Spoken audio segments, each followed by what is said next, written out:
بسم اللہ الرحمن الرحیم۔ السلام علیکم ورحمۃ اللہ وبرکاتہ۔ ہم اپنی زندگیوں کو گناہوں میں بسر کر کے اللہ کے قہر و غضب کو دعوت دے رہے ہیں۔ زلزلہ ایک ایسی آفت ہے جس کے سامنے سائنس بھی بے بس ہے۔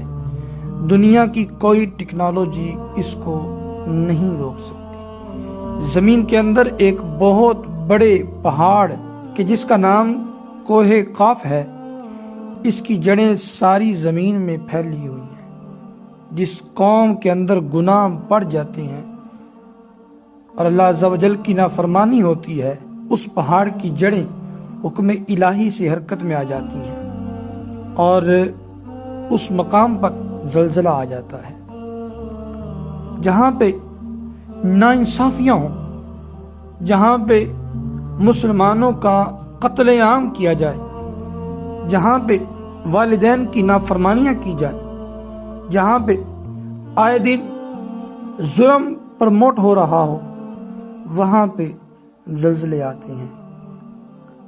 دنیا میں ہر قوم کسی نہ کسی پریشانی کا شکار ہوتی ہے۔ ہر طرف دکھ، پریشانیاں، خون ریزی، سیلاب کا آنا، سردی و گرمی کی شدت سے بے شمار لوگ موت کا شکار ہو جاتے ہیں۔ یہ سب مناظر ہمارے لیے باعث عبرت ہیں، مگر پھر بھی ہمارے اندر کوئی تبدیلی نام کی کوئی چیز آتی ہی نہیں۔ ہم نے یہ سوچ رکھا ہے کہ شاید یہ جو آفات ہیں یہ ان کے لیے آتی ہیں جن کے اوپر اترتی ہیں اور ہم اس سے ہمیشہ بچے رہیں گے۔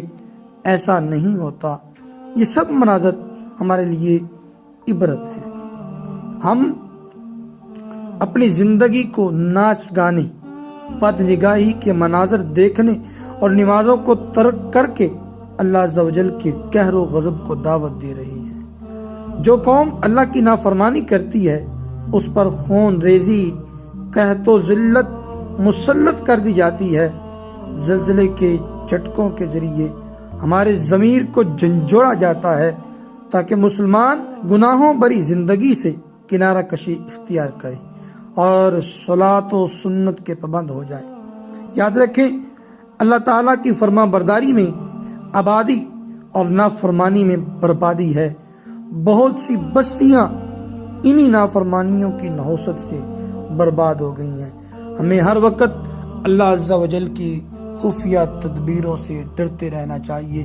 دیکھیے، ابھی زلزلہ آیا، میں ایک چارپائی پہ بیٹھا ہوا تھا اور مجھے یوں فیل ہوا کہ جیسے کوئی چارپائی کو پکڑ کے تیز تیز ہلا رہا ہے۔ پھر میں نے اوپر دیکھا، ہر چیز ہل رہی تھی۔ یار، 1 منٹ سے پہلے ہمیں خدا یاد آ جاتا ہے۔ کیوں نہ ہم اپنے اس خدا کی بارگاہ میں جھک جائیں جو ازلی ہے، ابدی ہے، جس کے طرف ہم لوٹ کر جانا ہے۔ یار، ہم اسی خدا کی بارگاہ میں آ جائیں، اپنے گناہوں سے معافی طلب کریں۔ رمضان کا مہینہ تشریف لا رہا ہے۔